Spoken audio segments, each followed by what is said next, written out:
21. August 1968. Oberschule Leipzig-Lindenau. I told my students we were different from fascists. I wrote in my notebook that night. Tonight I must explain why our tanks go where theirs once went. The sentence is dangerous. It could not have been spoken aloud in 1968. It could not have been written in a ledger without risk. It contains the whole story. It names belief. It names betrayal. It names a classroom as the place where history finds a voice. Short sentence. Then, May 1945. Leipzig in ruins. The city is a map of jagged streets and empty doorways. Trümmerfrauen shovel concrete. They shift the city into piles. They move masonry by hand. They do the arithmetic of labor. Men are missing. Men are in graves. Men are in POW camps. Women clear the city. Children find books among the rubble. School desks are splintered. The school on the Lindenau Road has no roof. The bell still hangs. The bell will be used to call people for food distribution in July. A diary entry from a single page in a thin notebook survives. It is dated 10 May 1945. It is written in a cramped hand. We waited for the Americans on the corner, it says. Then Russians arrived from the south. We shut our doors. We did not want soldiers in the kitchen. Frau Muller's son did not come back. We used sugar to trade for mail. Short sentences. Then the files breathe. Occupation reports follow the movement of boots. The British log. The Americans file their intelligence summaries. The Soviets send directives. The city is divided into sectors in papers and in the corridors of power. Allied trucks move through streets that smell of coal smoke and the dead. Curfews are announced. Curfews are obeyed as arithmetic. The mathematics of fear is simple. A dusk to dawn limit multiplied by the likelihood of patrols equals fewer chances to barter on the black market. The black market is a parallel currency. Cigarettes are currency. The arithmetic of hunger, coupons, points, and the exchange rate of a pack of Lucky Strike to a kilo of flour. Ration cards appear in the pocketbooks of the living. They are stamped. They are counted. The question becomes not only, what did you do, but what did you eat? The occupation authorities keep meticulous records. Allied intelligence notes in 1945 and 1946, food distribution systems are failing in the cities. There is a hunger winter in some places. In the British zone reports, the winter of 1946-47 is described as acute deprivation. In the Soviet zone, the absence of martial aid has similar practical effects, though phrased differently. The mathematics of scarcity converts private shame into public barter. The rubble is labor and testimony. The Trümmerfrauen arrive each morning. Photographs show women with scarves, with work gloves hauling bricks. Oral histories record the rhythm. We cleared 150 cubic meters of rubble in the first week, a woman told a recorder in 1983. We were paid in bread and tobacco.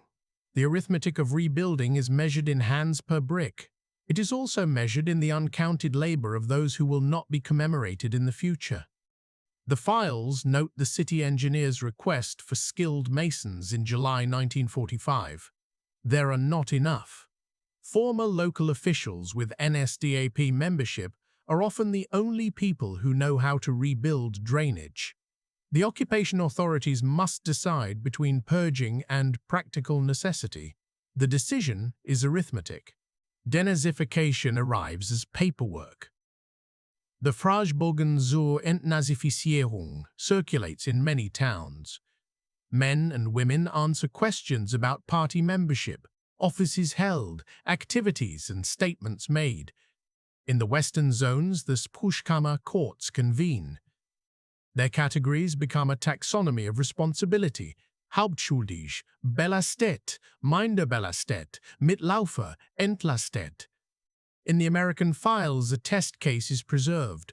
A school headmaster in Saxony applies for work and fills the questionnaire. He dates his service to 1933. He lists party membership under duress and signs. The Spruchkammer hearing summons him. The notes are terse. He claims he only joined to keep his job. Witnesses, 2 neighbors and a former pupil. Decree, Minderbelastet, fine levied, allowed to teach. Short sentence. Then the system explains. The system had a mathematics of guilt. The arithmetic was not moral, it was functional. Who could be removed without collapsing a hospital or stopping a water main? Who must be incarcerated to satisfy justice? Who could be re-employed to reconstruct the city? The denazification files from 1946-48 show a pattern. Initial zeal followed by fatigue, then recalculation. Allied occupation reports note the effect of emerging Cold War priorities. In 1947, internal memos from the American military government expressed concern about Soviet influence. Expertise is a scarce commodity. Engineers and administrators are needed. The Spruchkammer is busy. But bureaucrats write in margins, need to expedite decisions. Stability takes precedence. The arithmetic of stability grows heavier than the arithmetic of guilt. There are exceptions. Some see courts deliver sentences, some are interned, some are banned from office. Documentation from Bavarian courts includes lists of those classified as Hauptschuldige. They were relatively few. The majority are Mitläufer or Minderbelastet. The law's categories are not impartial measures of moral desert. They are logistic categories. They are ways of filling committees, factories, and schoolhouses. The files in Bundesarchiv show an inversion by 1948. Many who had been categorized returned to public life. Occupation reports use the phrase administrative necessity. The Cold War reframes the question. The arithmetic of enemy delineation shifts. Former party members are not desirable communists. They become useful technocrats. Meanwhile, the borderlands convulse. The Potsdam Conference in July-August 1945 legitimates expulsions. Millions are moved. The Heimatvertriebene cross rivers and step into a Germany of ruins. The archives record trainloads that arrive in the summer of 1945. Men, women, children, trunks, few possessions. They arrive in crammed stations. They are assigned to billeting rooms, to spare beds in modest houses. Local officials file Aufnahmelisten, lists of arrivals. A town near Leipzig receives 27 families in 3 days. Its mayor writes, "We have room for 7. Short sentence. Then the arithmetic of accommodation. The expulsions are a global scale of displacement. Histories estimate 12 to 14 million Germans displaced. The numbers alone make a new geography of scarcity. The arithmetic of roofs. Every family needs shelter. Every shelter reduces the space for others. Local tensions flare. Oral histories from a small town in Saxony note that the arrival of expellees leads to fights over coal stoves and bread rations. The Spruchkammer files record complaints. They have more coats. The memory of suffering is bilateral. The literature of the time crystallizes these tensions. In 1946 and 1947, local newspapers carry appeals to charity. Church records note soup kitchen lines. The mathematics of hospitality breaks down when the sum of needs exceeds available rooms. The expelled carry narratives of loss that often translate into political emotion. Many come from territories east of the Oder-Neisse line. They bring registers, pictures, heirlooms. They also bring anger. In public meetings, the arithmetic of voting and the arithmetic of sympathy interact. The Heimatvertriebene soon become a political force in the Federal Republic, and their organizations write petitions and lobby for restitution. In the Soviet zone, the presence of these newcomers complicates land reform and collectivization. The SED records show the party's calculation: integrate the expelled into new collective farms or risk social instability. The arithmetic of integration is not only economic, it is social and mnemonic. Who will be counted as victim and who will be assigned culpability? Contact with victims changes the graph of memory, sometimes instantly. Displaced persons camps form near rail yards and former barracks. Camp registers show Jewish survivors, former forced laborers from Poland and the Soviet Union, and others liberated from camps. In some towns, Germans encounter survivors before they encounter Allied official reports. There are reports in municipal files.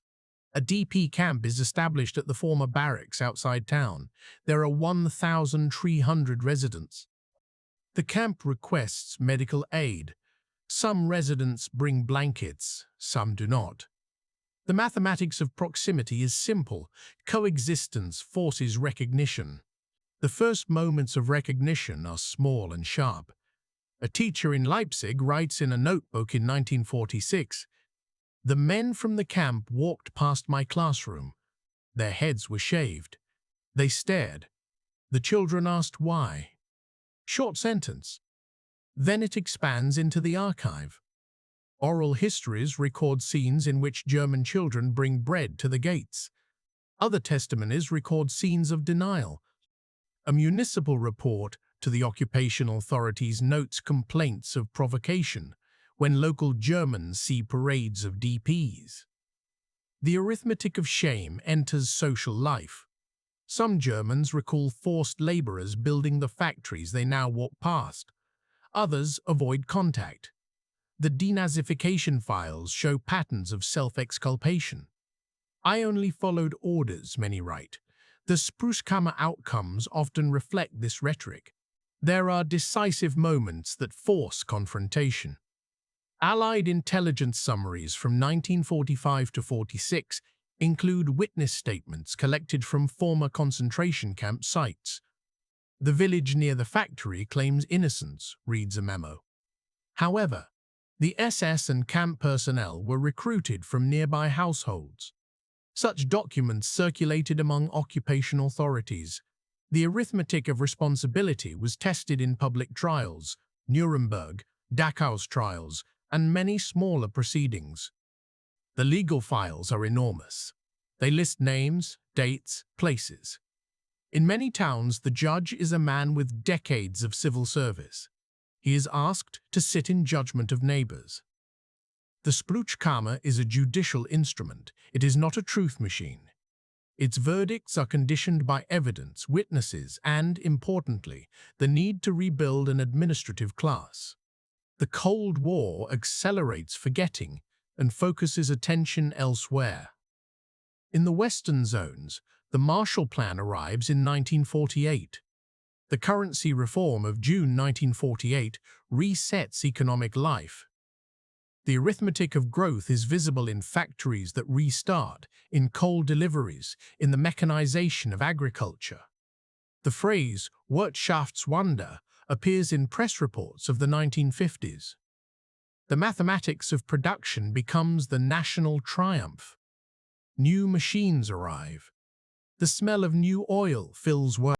For towns in the British and American zones, new goods and food begin to circulate. The black market shrinks because legal supply increases. Cigarettes remain currency, but their relative value declines as consumer goods return. In the Soviet zone, the arithmetic is different. Reparations to the USSR remove equipment. The Soviets nationalize heavy industry. Land reform parcels, land to peasants in 1945–46. The SED consolidates power with a merger in April 1946, when the Communist Party and the Social Democrats in the Soviet zone are fused. The archive records directive after directive encouraging collectivization and the creation of People's Police. In 1949, the German Democratic Republic is declared. Documents show that the SED is less forgiving of former Nazis when they are considered a threat, and more grudging when it needs expertise. The topography of guilt is different. The mathematics of punishment is calculated in different units. Party loyalty replaces legal categorization as the primary currency of trust. Karl enters this terrain as a young man. He was born in 1922 in a small town outside Leipzig. He was conscripted in 1941. He returned in 1946.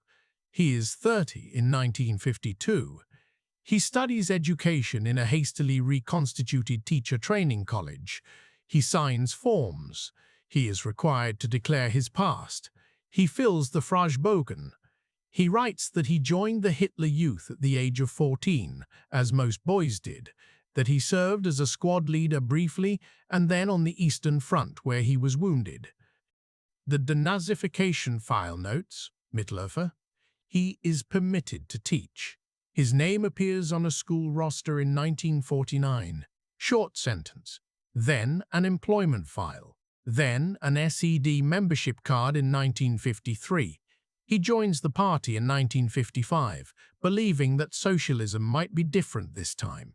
The historical documents that form Karl's life are multiplied in municipal registers, SED personnel files, and school reports. Each sheet folds into the next. There is a constancy in the form of bureaucracy. The arithmetic of advancement in the new order equals loyalty and performance. The teacher's salary is low. The teacher's duties are many. He teaches arithmetic, German, history. He receives a manual for history classes composed by the ministry. The national narrative is triangular. It emphasizes Nazi criminality as a foreign contagion and clarifies the suffering of the working class. It omits inconvenient local complicity. Education becomes an arm of the state. The files in the Lehrplan archives show curricula that emphasize anti-fascism.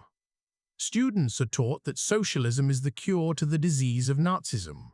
That message is simple and persuasive for many. For Karl, the message fits. He believes he can use the classroom to build a different future.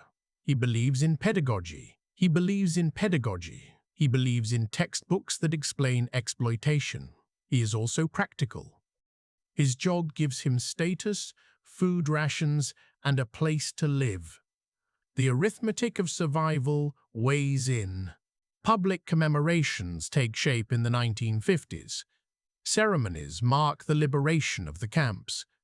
In the GDR, official memory frames the nation in the binary of anti-fascism and socialism. The curriculum blanks some contours.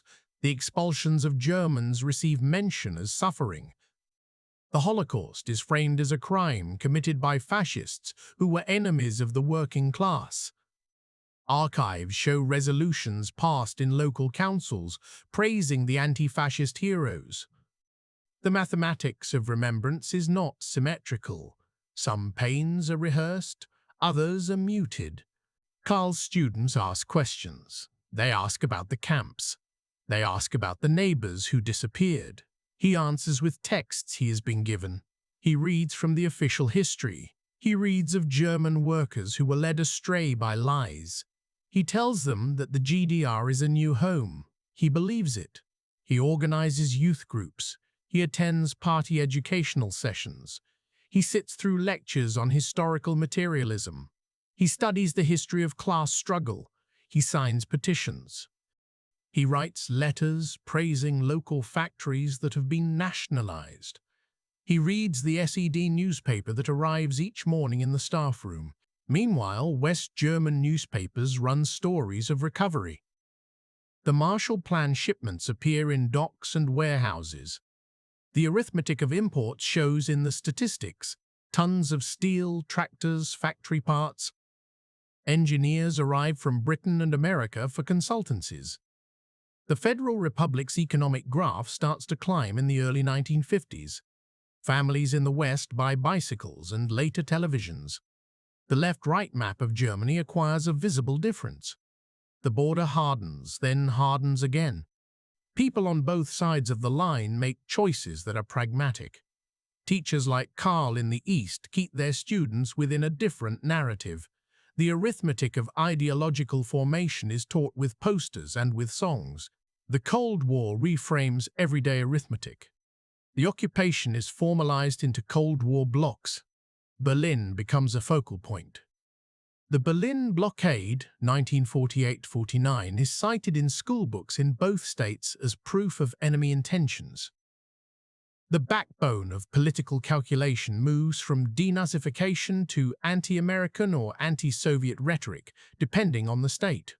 For Karl, the equation is stability under socialism is preferable to the chaos he remembers.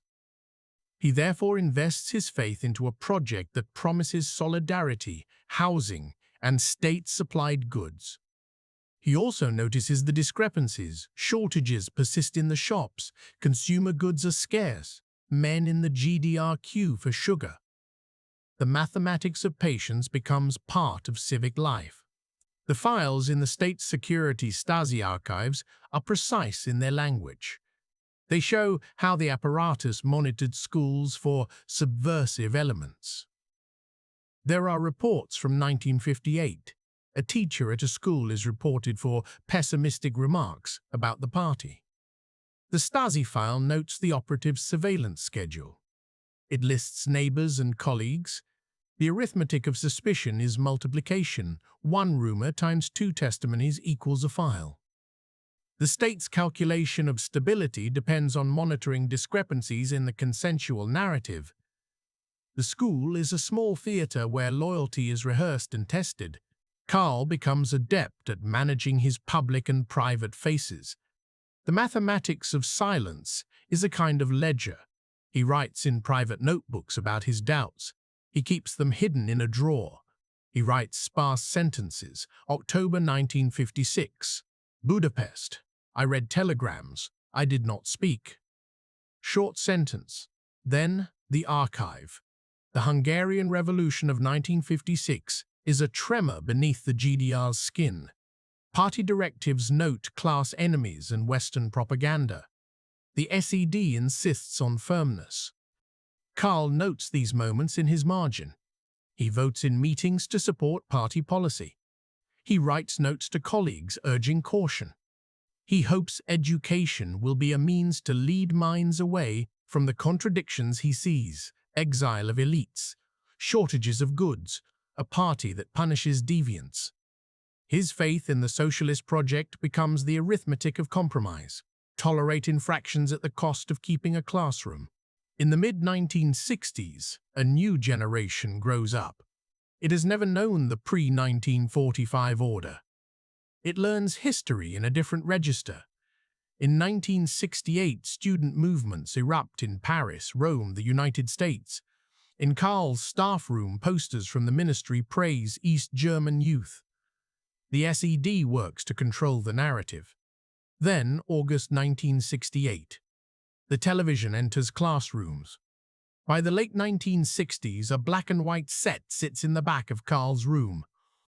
The ministry has provided a screen and a schedule for educational broadcasts. On the morning of 21 August 1968, the station's programming is interrupted. The images are grainy. Tanks roll. The arithmetic of shock is instantaneous. Karl's notebook, 21 August 1968. The Stasi report notes later. Teacher reported to have written, "I told my students we were different from fascists. Tonight I must explain why our tanks go where theirs once went." Reaction shows crisis of ideological confidence. Short sentence. Then documents. The Warsaw Pact invasion of Czechoslovakia begins on the night of 2021 August. Troops from the USSR, Poland, East Germany, Hungary, and Bulgaria cross the borders. The official line in the GDR speaks of fraternal assistance and the defense of socialism. The images contradict the talk. In the classroom, the tanks on the screen look like the tanks the children had been told were instruments of fascist aggression in their history lessons. The arithmetic of analogy creates a moral problem. The state's instrument is the same shape as the enemy's. The student's eyes register this equivalence. They do not need the teacher's explanation to see the line. They only need a television. Documents from the SED's Central Committee circulate private memoranda. They worry about contagion. The Stasi compiles reports on teachers. A local district secretary writes, "The teacher's morale is unstable. There is a need for immediate ideological reinforcement." The files show instructions to principals, convene classes, explain, stress the threat from imperialism. Teachers are urged to denounce revisionism and to end ambiguity. Scenes in schools are reorganized into rallies. Karl follows directives. He stands before his class with the notebook warm in his pocket. Karl writes, later in the night, a longer passage. "I told them that fascism was a sickness of the old order," he writes. "I told them that our land is safe and that socialism prevents such horrors." Tonight, the television shows the same tracks. The children ask who is right. Short sentence. Then the analysis. His confession is a document of cognitive dissonance. It shows a man trained as an educator who has made pedagogy into a political act, confronted with the mirror of state violence. The mathematics of allegiance shifts from theory to praxis in a single hour. The SED's propaganda machinery intensifies.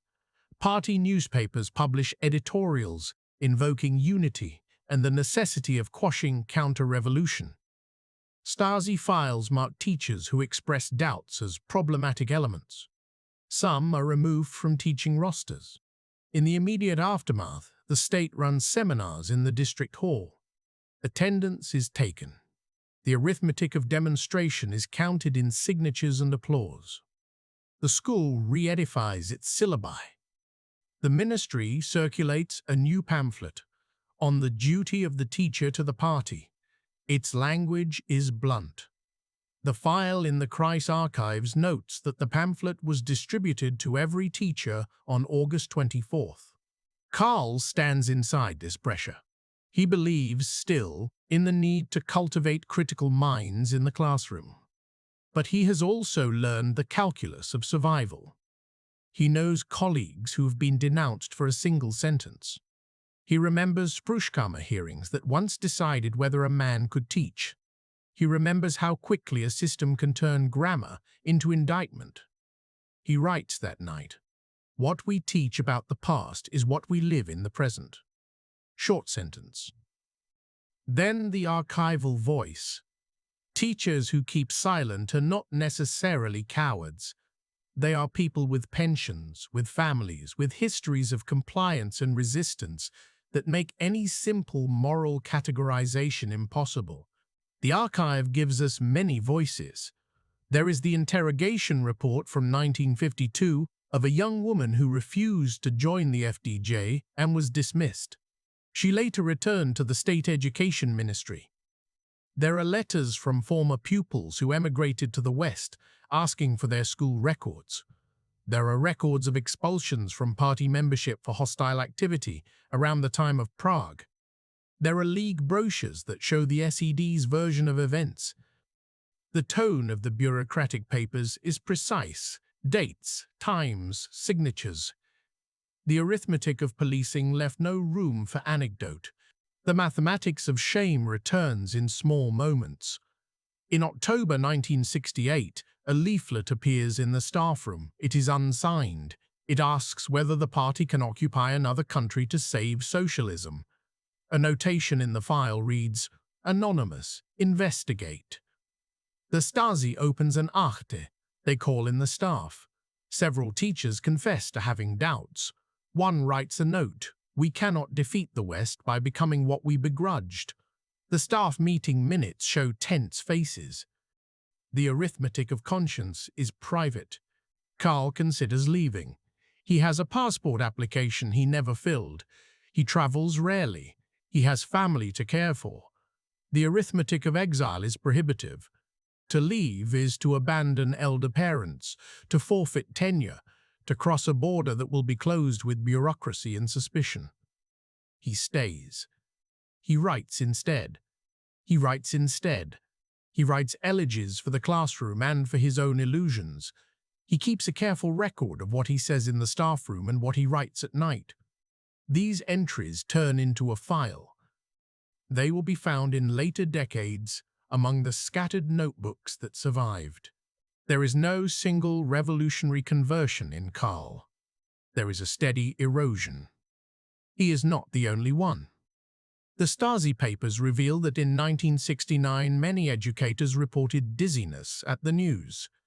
In the years after August 1968, the SED tightens ideological control. The mathematics of control is refined. The State Education Ministry issues new textbooks. The language intensifies. Teachers are to follow the line. Conformity is measured not in large gestures, but in the adoption of phrases and the frequency with which party slogans appear on the blackboard. But the classroom is many-layered. Students still ask private questions at the back of the room.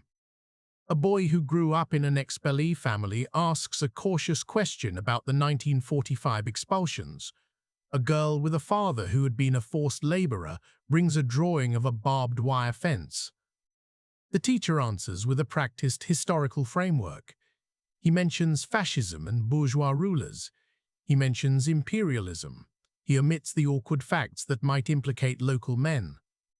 The arithmetic of omission is a political choice as much as a survival tactic. Outside the school, Karl attends commemorations. He places a wreath at a memorial to the victims of Allied bombings. He attends a meeting of former soldiers in 1970 and hears men speak of their losses. He hears little about the crimes inflicted by Germans during the war. The archive records these gatherings in municipal minutes. Commemorations are partial. They are a politics of balance. The mathematics of memory weights. How much can a community carry at once without fracturing? The narrative of culpability is contested in public life. West German courts prosecute hundreds of war criminals in the 1950s and 1960s. West German ministry files show debates about integration and rehabilitation of former Nazis. In the East, trials are conducted as political statements and then fade. The archives are full of lists and registers. The human stories lurk between columns of figures. Karl's life proceeds with small adjustments. He receives a medal in 1974 for his long service in teaching. The photograph of his smile is taken against a backdrop of a mural showing workers and engineers. He stands straight. He keeps the medal in a drawer. The state rewards loyalty. The arithmetic of reward is predictable. It buys conformity as often as gratitude. It buys conformity as often as gratitude. Personal testimonies collected decades later reconstruct tensions. An oral history conducted in 1993 with Karl reveals what the files cannot: the texture of remorse, the difficulty of naming. He speaks haltingly. He recounts a single moment in 1947 when he passed a line of prisoners being marched past the factory. "I looked the other way," he says. "We could not look all the time." The interviewer notes the pause. The oral history is a human artifact with gaps. It shows a man who remembers in fragments. The mathematics of recollection is uneven. The archive insists on documents. Municipal reports, denazification records, SED directives, Stasi files, DP camp registries, oral histories. These texts cluster into an evidentiary field.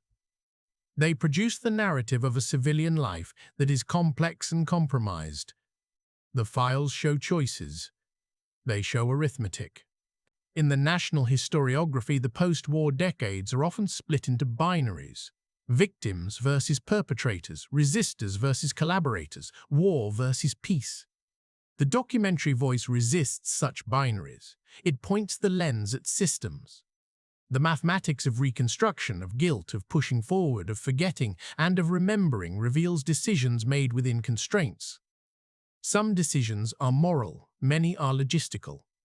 The Spruchkammer was an instrument meant to channel justice, but became a mechanism constrained by manpower. The Marshall Plan delivered goods to some Germans and not others. The expulsions redistributed millions, and local councils managed the fallout with a pen and a ledger. Teachers like Karl navigated ideological demands and private doubts. That is not absolution, it is description. There are moments when the arithmetic of small choices becomes visible as history. The 1953 uprising in East Germany is one. The files show that workers in June 1953 protested forced collectivization and poor living conditions. The protest is met with Soviet tanks. The narrative of anti-fascism is complicated when the state uses force against its own population. Karl recalls the rumor and the silence afterwards. He writes an entry. "We learned to say nothing." The children asked why there were extra soldiers in the streets. Short sentence. Then the record, the state's legitimacy eroded. The mathematics of allegiance and resistance is not linear. Karl teaches by rote when necessary. He introduces topics to encourage critical thought when he can. He writes essays on educational theory that are careful. He never organizes dissent. He keeps his family safe. He sometimes cheats the party line by carving time to read forbidden texts. He hides books. The arithmetic of risk is private. The invasion of Czechoslovakia returns in 1968 as an acute inflection point. It is more than an event. It is a symbol. For Karl, it is the moment when the shape of the state suddenly matches the silhouette of the enemy from textbooks. He writes in August, "I had taught that tanks belong to fascists. When the tank image returns as our tank, the lesson becomes a lie." The phrase is a moral equation. The arithmetic of betrayal is a subtraction. Subtract belief from practice and see what remains. For many citizens, the subtraction leaves a hollow of cynicism. For some, it produces silence. For others, emigration. The archival documents have multiple entries from teachers and principals in late August 1968. They show responses to directives, lists of students convened for explanatory sessions, and attendance records. The Stasi's summary includes a line. Teachers display varying levels of commitment to the party line. Some are to be monitored. Short sentence. Then analysis. The state seeks to control the political mood by controlling the pedagogical mood. Karl's handwriting in 1968 is neat but increasingly brief. He composes sentences that could be burned. He keeps notebooks like contraband. He writes, "I cannot thaw the past. I can only teach arithmetic to children who will one day face their parents with questions." The line is private. It would be dangerous in public. Yet it is the core of pedagogical honesty. He does not want to lie. He does not want his students to repeat his equivocations. He feels the weight of history in the classroom. Time carries on. The GDR consolidates. The wall goes up in 1961. That event becomes another arithmetic, bricks, barbed wire, and barcodes of passports. The wall divides familial maps. It divides traffic and memory. Many who had left for the West do not return. The archives fill with emigration records. For Karl, the wall is both a protection and a wound. He writes in 1961, "We taught loyalty, I fear the cost." Short sentence. Then bureaucrats annotate his personnel file with a rating zuverlässig, reliable. The years move toward 1989. Karl retires in the late 1970s. He receives a certificate for tre dienste. He keeps the certificate. He keeps his notebooks too. They are not official. They end up in a family drawer. In 1990, when the GDR dissolves, municipal offices pass their files to the Treuhand and to national archives. The Stasi files begin to be catalogued. Journalists write about the old teacher who had been faithful. Oral historians ask him to sign a release. He does. He looks at his name typed on state pages. He reads the surveillance reports about him. He sees the minute habits of his life recorded like line items on a balance sheet.